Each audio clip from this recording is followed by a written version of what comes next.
do what I do. We can trace our lineage through this fractured history of partial freedom and constantly reminding the world that the emancipation without reparations or structural change is not just, it's delayed now. So we went all through that and we almost home.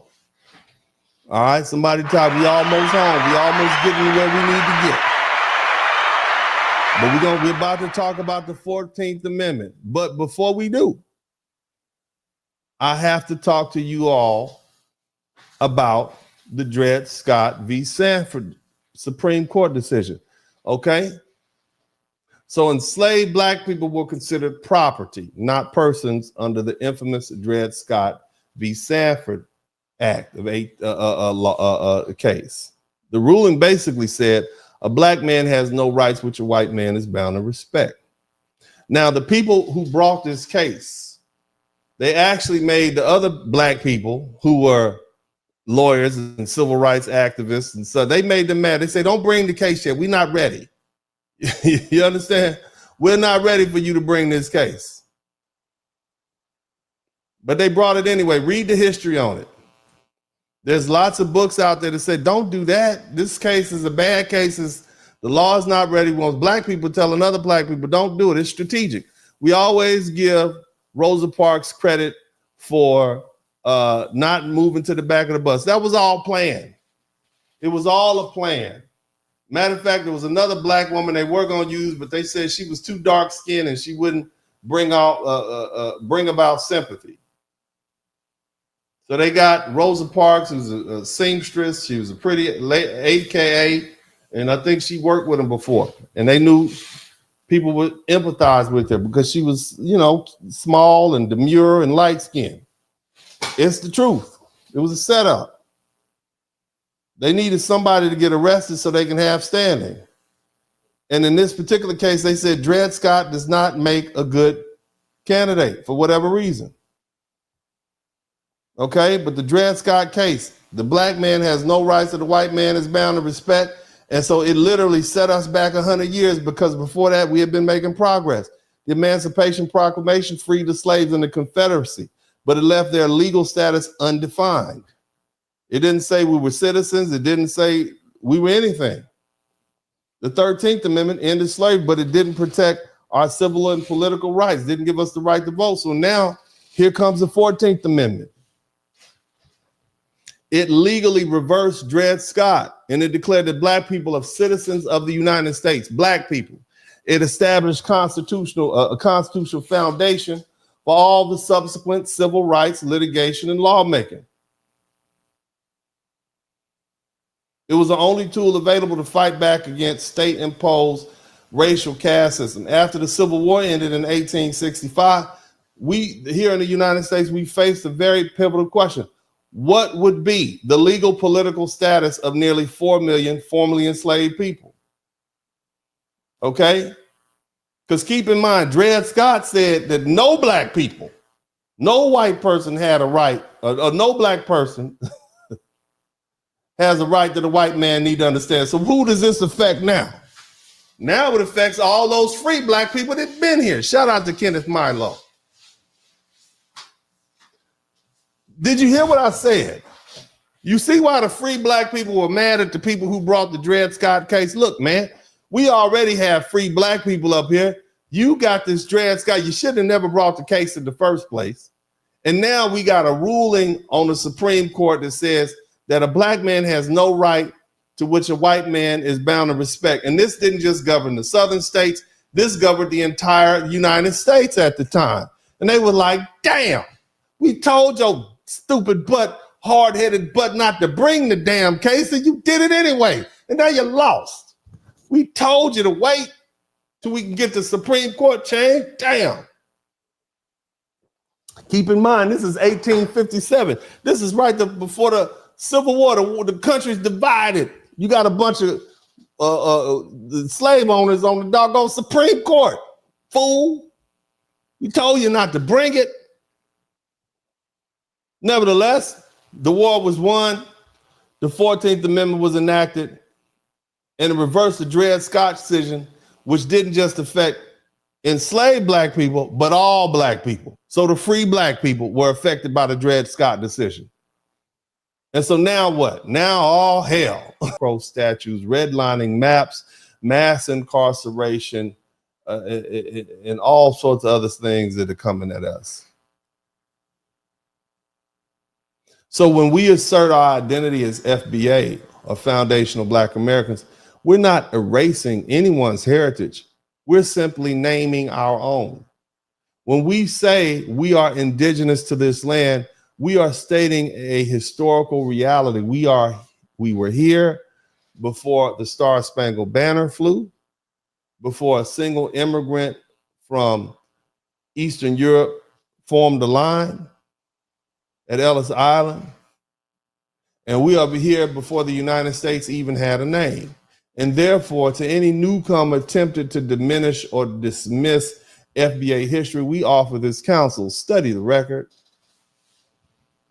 From the Virginia slave codes to the Freedmen's Bureau, from Plessy versus Ferguson to Brown versus the Board of Education to the Dred Scott decision. Study the record. Acknowledge the foundation upon which you now build your American dream before you get to talking about us. Approach with humanity and respect, for you enter a house whose frame was raised by hands that never stop bleeding. That's us. If you honor that foundation, you will find allies, elders, and teachers among foundational Black American people. If you disregard it, you insult not only foundational Black American descendants, but the very history that made today's United States possible. Shout out to Tim Thompson. We got 45 super chats. It'd be great to get 50. But again, remember,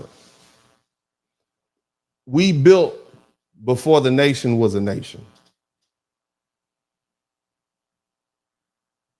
We endured when laws were arranged against our very breath, and yet created movements that expanded freedom, not just for us, but for everyone now standing on these shores. Recognize that truth, and let us, if we can, walk together, clear-eyed, shoulder to shoulder, instead of pretending the ground beneath your feet was not first tilled and watered and defended by FBA. See, let's set the record straight. We were here before 1492. We were here before 1619. We were here before 1776. And the most important thing that you need to understand is that we were here before you. And you can take that and quote it. So when foundational Black Americans assert that we are indigenous to this land, we don't mean it in the exact same sense as a Siberian descendant Native American tribesman on the plains of the Midwest, okay? Nor do we mean it as a rejection of Africa. Shout out to Black Sand. We mean it in a historical and political sense that Black people were on this landmass before it was named America, before it was charted by Europeans, before colonies or states existed, and long before you modern immigrants and your routes were open for you to get here. This is not speculation. This is documented. This is verified history, hidden and denied, but still undeniable. Look here. Africans in the Americas were here before Columbus.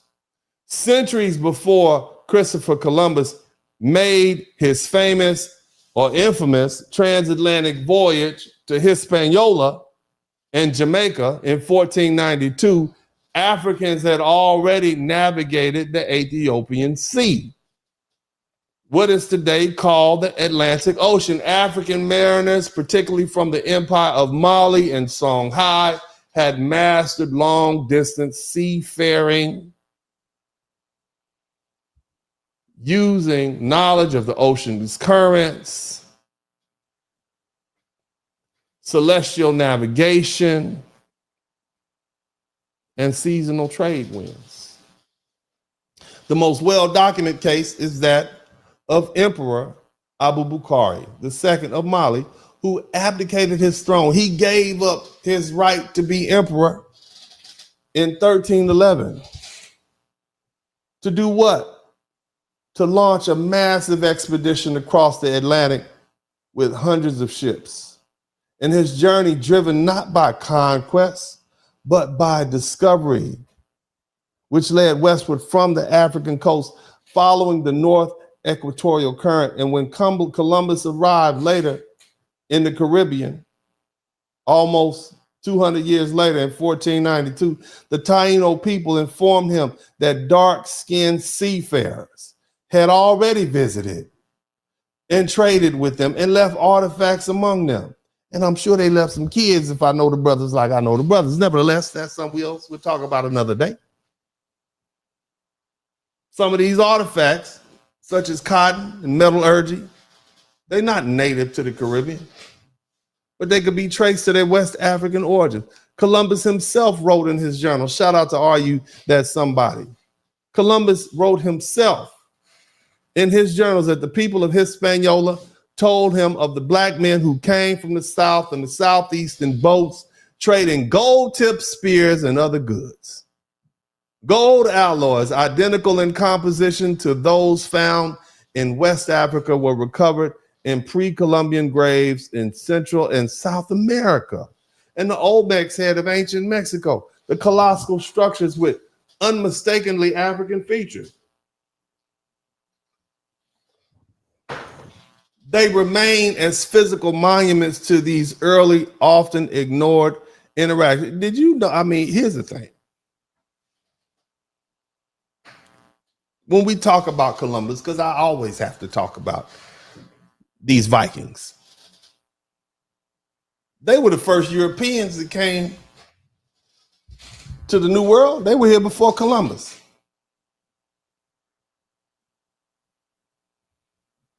Columbus wasn't even the first European to set foot in what we now call North America. Centuries earlier, the Norse explored from Greenland and Iceland, and they just kept hopping island to island, and they crossed the icy North Atlantic. Leif Erikson, a Viking explorer, he established settlements in Vinland, which is called present-day Nova Scotia or Newfoundland. This is 1000 AD. And the Norse saga confirmed their presence.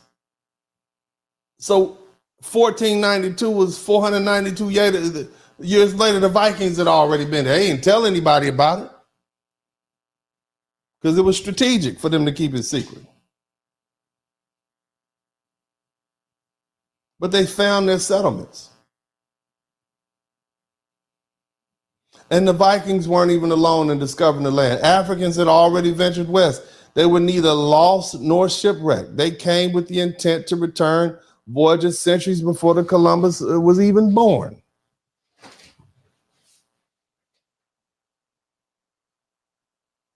The first Americans, they weren't just those people who came through the Bering Strait. We're always told that the first people in America were these Siberian migrants who crossed the Bering Land Bridge during the Ice Age approximately 15,000 to 20,000 years ago, and they populated North and South America over the millennia. We call them Native Americans. While that migration did occur, it was not exclusive. Look at the archaeological and genetic evidence, and it reveals that the peopling of the Americas was multi-origin.